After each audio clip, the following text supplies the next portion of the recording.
Welcome to the World Extreme Medicine podcast. I'm Mark Hannaford, the founder of World Extreme Medicine. If you're a doctor, nurse, or paramedic, or indeed any healthcare professional with a curious and adventurous mind, then this is certainly the podcast for you. In this episode, we'll be talking to Dr. Mike Barratt, one of NASA's most senior medical advisors and also an astronaut himself, talking about the historic occasion of the first American astronauts leaving American soil to get to the International Space Station aboard the Dragon capsule built by SpaceX. So, Mike, it's absolutely, in fact, we're honored to have you join us today because I imagine in the lead up to the launch on the 27th, you're absolutely manic. So thank you for giving us your time today. It's brilliant to have you here with us. Well, my pleasure to talk to you again, Mark. And manic is right, but it's manic in a good way for a very good reason. And Mike, and lots of people will know who you are, but if you could just quickly introduce yourself, that would be really, really useful. Well, sure. Michael Barratt, I'm a NASA astronaut physician. I've been at NASA for almost 30 years now, and I've been in the astronaut office for the last 20 years, which is also hard for me to believe. And my specialty is space medicine. I've been lucky enough to fly into space twice myself, and I work very heavily in the space life sciences and the human flight communities. And my role here recently with the commercial crew world in these last few years has been everything dealing with human factors or medical issues with the new spacecraft. So that includes the suits, the seats, atmosphere, environmental control, life support, acceleration profiles, toxicity, and of course the medical care that we do. And the interesting thing is we're building 3 spaceships at the same time right now between the SpaceX Dragon, the Boeing Starliner, and the Orion spacecraft. So it's a very busy and very exciting time. It's an incredibly historic time, and it's also not made easier by the COVID pandemic. How on earth are you dealing with all of that work, all of that history you're about to make, and also the fact you've got a global pandemic? Yeah, boy, that's a great question with a really big answer. My personal story is that I was actually out on a U.S. Navy ship doing a recovery exercise at sea with the Orion spacecraft. And a few of the sailors from the base that we disembarked from had actually tested positive. And so we had to come in early, and I came back to a very different NASA in about mid-March or so. We've been on an agency-wide telework status, with the exception of certain critical people that have to go man up mission control or training or whatnot. And so it's added a new and very unexpected twist to everything we normally do face-to-face. And we've been on a very steep learning curve because of that. And, I would say that, like everybody, we're at a time in history where we're uniquely tooled to do this. I mean, everybody's got internet connectivity, and the ability to telework at home is something that NASA had built up pretty robustly beforehand. We just never expected to test it on an agency-wide basis like this.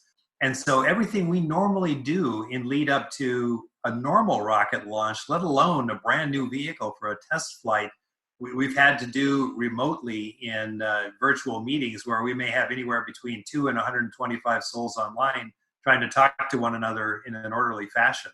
So we've all had to learn new habits, but we've also been challenged by making the same engineering and safety milestones that we would have to do.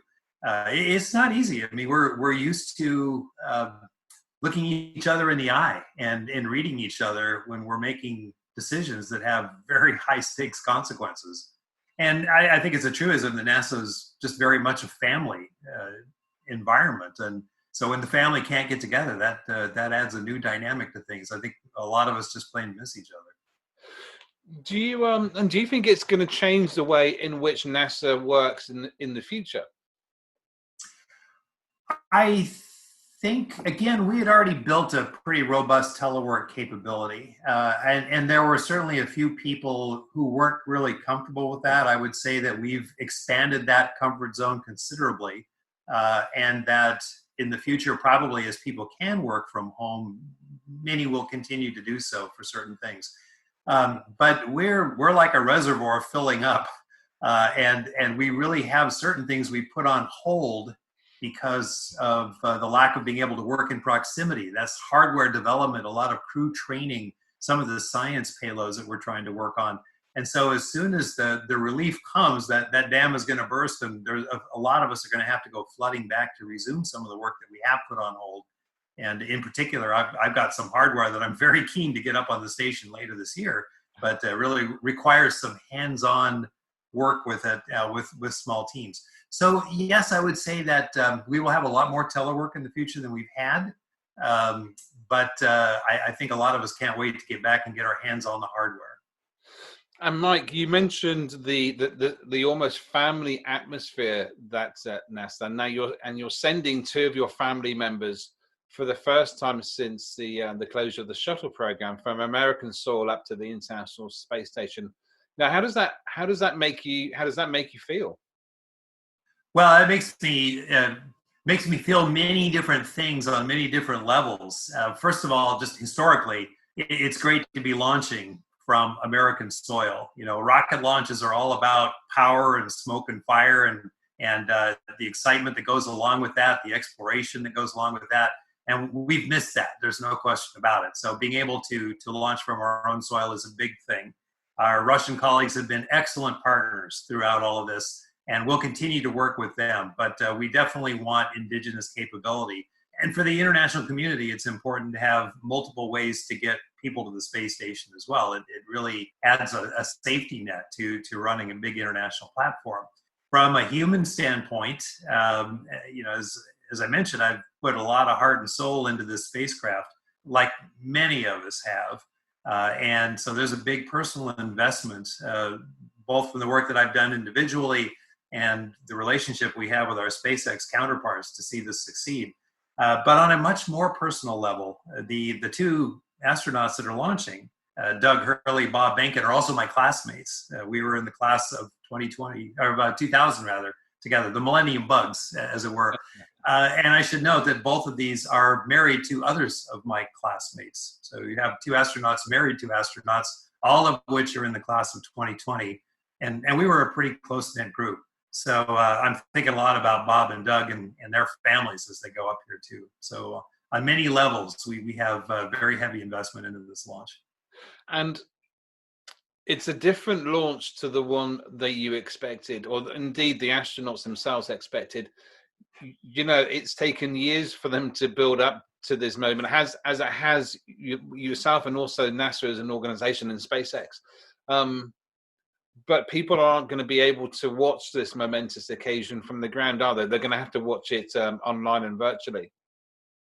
Yes, in general, we've always invited big crowds for everybody to participate in these launches as much as possible. And you can fit many tens of thousands of people down in some of the areas at the Kennedy Space Center.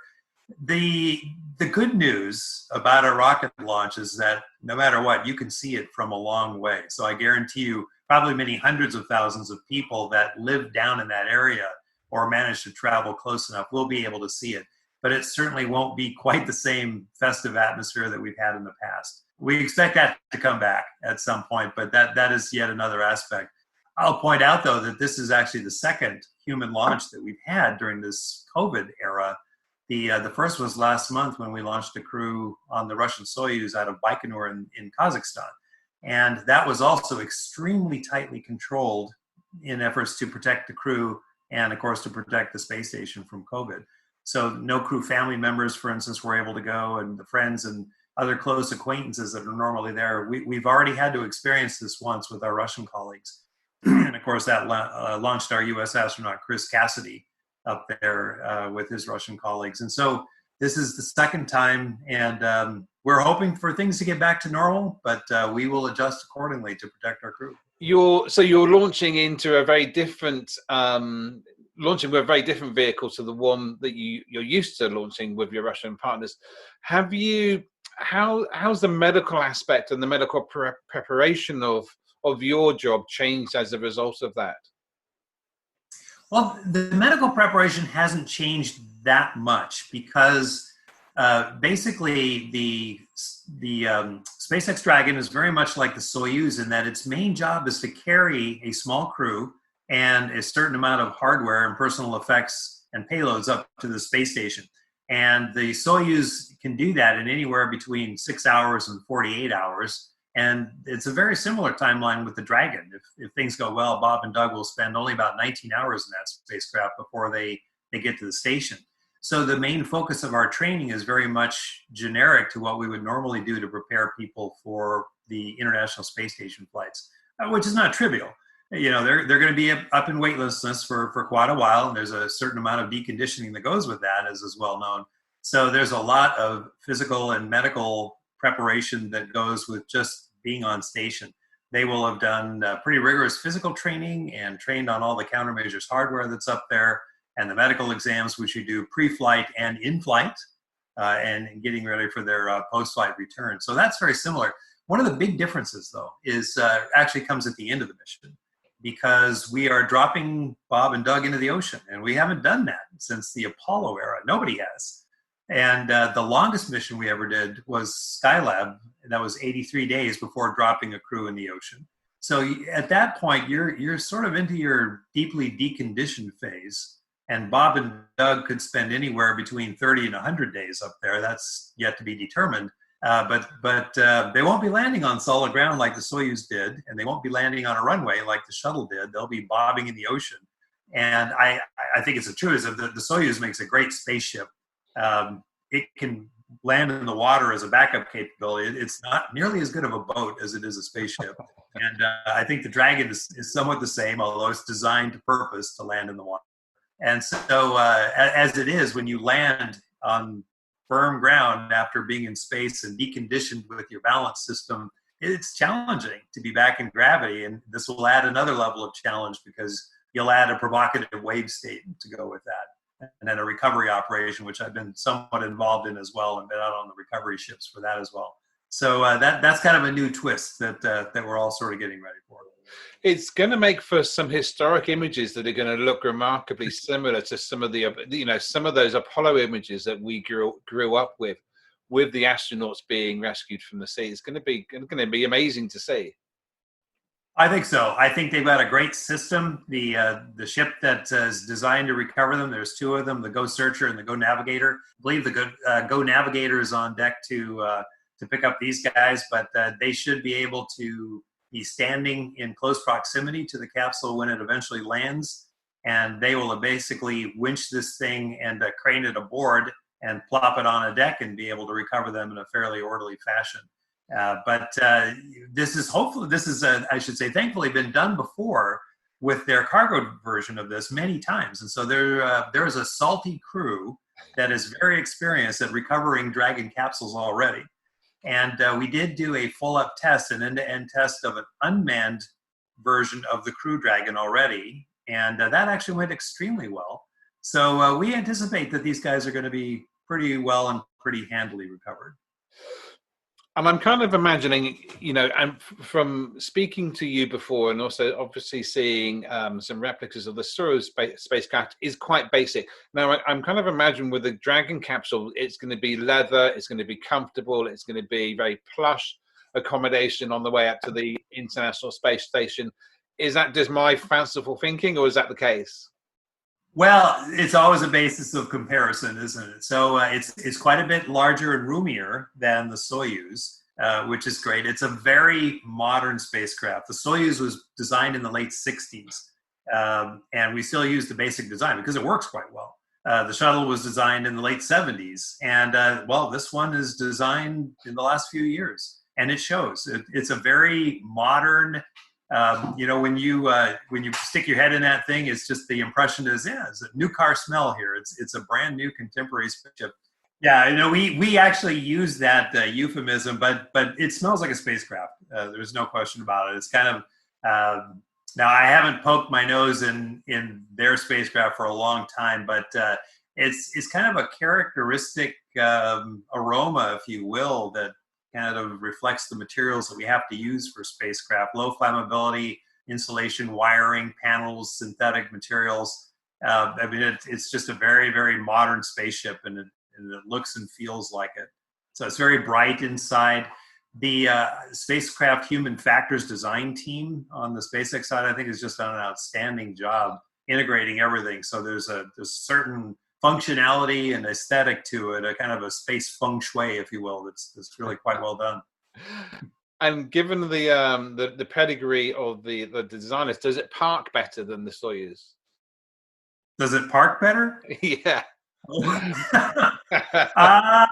You know, that will come with time. The Soyuz is an amazing spacecraft to fly, and it can do so in either automatic or manual mode. On my flight, we actually had to dock it manually, and it flies superbly. It's almost like a little sports car. So we'll see. We have high hopes for the SpaceX, but that's a track record that has to be earned. I have full confidence and high hopes for the Dragon as well. And Mike, I've got some questions from the internet, from various people that posted questions. So, what are the G-forces in the axis for the launch and the launch abort? I think for the Dragon capsule. This is from a guy called Chris Liu, who you might have met in the past. All right. Well, I have to speak a little bit generically, partly because those loads change depending on where things happen and the flight dynamics. But we will expect launch loads when you're lying on your back and shooting straight up, and you're of course fresh as a daisy and non-deconditioned. Those will be in the neighborhood from maybe 2 up to 3.5, maybe peaking a little above 4 Gs. So you're not staying at those levels for a huge amount of time, but you will, for a certain amount of time, feel about 4 times heavier than you normally would. That's accompanied by a little bit of vibration as you go up. And we still expect about 8.5 minutes or so from the time that you leave the pad to the time that you attain your orbital velocity, which is about 17,500 miles an hour, 8 kilometers per second or so, and then the engine's cut off and you're coasting. And those are very much in family with the Soyuz or with the shuttle G-forces as well. So really about the same amount of time to build the same velocity to get you there. Things start to differ a little bit from the shuttle, certainly for entry. When you're coming home, the shuttle had a very low G state, so it was maybe 1.2, 1.5 Gs for a longer period of time, up to 17, 20 minutes, whereas the Dragon will peak up at about 4.5 Gs or so. But it's a peak. It will kind of build up to that as you're dissipating all that velocity and then come down again. But at that point, you'll be spaceflight deconditioned. You will have not felt any physical load for months. And I can tell you that 4 Gs feels like 10. So, but then they'll just come down very gently on parachutes and then hit the ocean. What is the atmosphere? This again is from Chris Liu. What's the atmosphere of the crew capsule and the re-entry suit? Well, the crew capsule is kept at sea level. It's 14.7 pounds per square inch, roughly 80-20 nitrogen oxygen. So it's exactly the same as we keep the station, and very much like atmospheric air. The suit, we have people in their suits and visors down, but mostly they'll be breathing the cabin air that's circulated, and that helps keep the suit cool. It's normal pressure. Now, if we develop a problem, a leak or a fire or a toxic atmosphere, then the suits can be sealed off. So they'll immediately go to a tanked gas supply so that it protects the crew members, exactly as we do in the Soyuz, actually. And then you could lose pressure in the vehicle, but you'd still be able to bring it home in your suited pressure refuge. So it's a quite elegant system. And another question from Ben Abbott. Are there any, with regards to this particular mission and the future Dragon, are there any particular medical testing that's going on and experiments with a view to long duration space flights that are being put into position now? Right. So it's a good question. Not so much with this flight. This flight is very much a test flight, a demonstration flight of the Crew Dragon. So this will be the first time we've had crew members on this spacecraft ever. So really the focus is on the hardware and the performance of this spaceship. And that's everything from launch to free flight, docking. We'll be doing flight tests, control tests, rendezvous proximity operations, as we call them, and docking, as I mentioned, and just making sure it behaves in an orderly fashion. Now, the crew, once they get up there, will be subject to the same type of medical monitoring as we do for all long-duration people. But once this spacecraft is proofed and certified, the next cruise, we will do medical experiments on, very similar to what we do for all of the ISS crew members. And the idea being then that a foothold will be established on the moon. Eventually, sure. So that's a big picture thing for us now. You know what, NASA wants to be in the business of exploration and really expanding our envelope. And one of the ways we enable that is to try to help commercialization along. And that helps us to build infrastructure that's useful to us, but it also helps private enterprise like SpaceX and Boeing and Blue Origin to develop their capabilities and then eventually service other customers. Now, right now, you know, we are the market in low Earth orbit. There's no other place to go to. But having new spacecraft that are capable of safely getting people to low Earth orbit will incentivize other platforms, other low Earth orbit space stations, whether they're commercial, academic, touristy, you know, however you like. And that'll free up NASA to go off and do other things. But it also stimulates the growth and research and development in these commercial companies to help us go further. So yeah, we would like to go back to the moon. Interestingly, SpaceX is one of the bidders on a lunar landing system that potentially could get us there. And we're in this period now of vetting that, along with Blue Origin and Dynetics, another consortium. So yeah, absolutely. This is very enabling of NASA's vision for getting back to the moon and in a more permanent fashion, and then stepping stone to Mars. Now, to be sure, that's going to be an international model similar to what we've built with the International Space Station program as well. There's a question from Luke, and what are the and actually it's a great question from Instagram. What are the most important differences between, in terms of crew survivability and crew safety in the Dragon capsule compared to the Soyuz, which was built many years ago? Well, the Soyuz was built many years ago, but it has been continually upgraded. And the systems and the system redundancies in the Soyuz are nearly matchless, to be honest. The Soyuz absolutely has the track record of the most reliable and safe vehicle to get people to and from low Earth orbit in history. And it will be a while before anything could possibly surpass that, just because you find things over time. You can't design a perfect spacecraft right out of the blocks and it'll remain perfect forever. Now, having said that, when you are building a new spacecraft many years into spaceflight, you can capitalize on those experiences as well. And so we've learned lessons flying the shuttle and the Soyuz, and those have definitely been incorporated into the SpaceX Dragon and the Boeing Starliner, partly because NASA baked them into the requirements that we handed to both of these vendors. So there are a lot of safety aspects of the Dragon that are heritage that we know from spaceflight experience need to be in there. So we have pretty full confidence in the Dragon. It's going to be different. It's going to have some physical challenges, there's no question. But mainly what we're looking for now is the systems that keep the crew alive to work. And we think they will.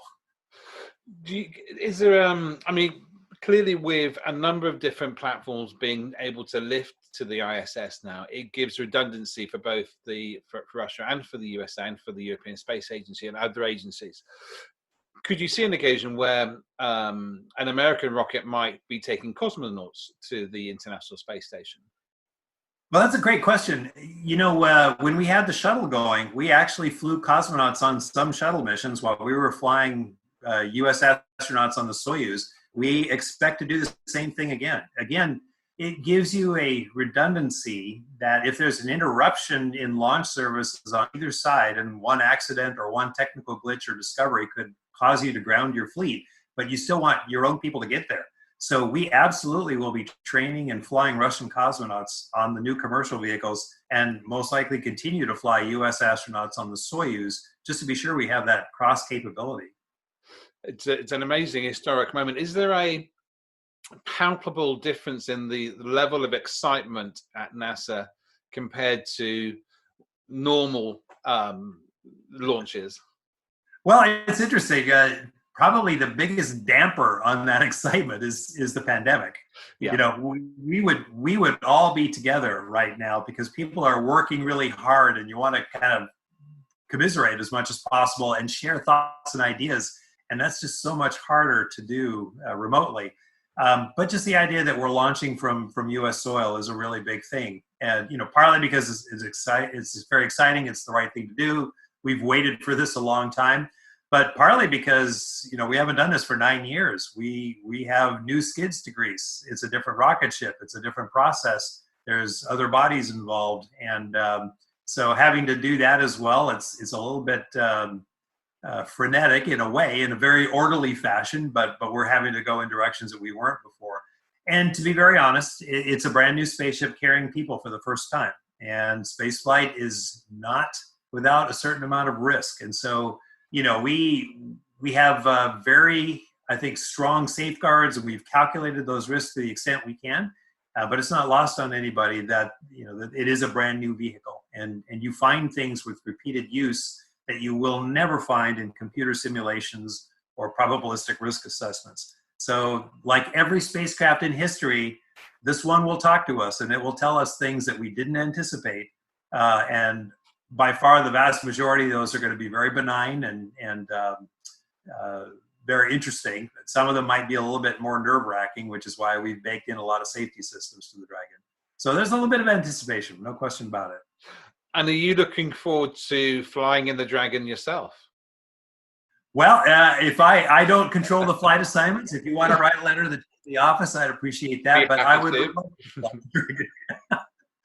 No, I'm still flight eligible, and boy, almost any ride to space you could think of, I'd probably hop on. It's it's a massively historic moment, Mike, and it sort of welcomes in a new era of space travel and space exploration. And we're really appreciative, and I know the people listening to will be also, for you giving us the time today, because we know how frenetic and how busy you are. So we really appreciate you spending the time with us today. And we look forward to. We wish you great success with the mission, and we look forward to hearing all about it post-mission when you've got a little bit more time and you're coming down on the other side. All right, true. Well, thank you very much. It's a pleasure to talk, and obviously it's really big for us, and I love talking about it when I do get the chance and sharing the adventure. So we're ready, and we're fingers crossed, but mostly we're ready, and I think that's the best we can do as we go into this. Well, good luck with the launch, Mike, and thank you once again for giving us the time. Thank you. My pleasure.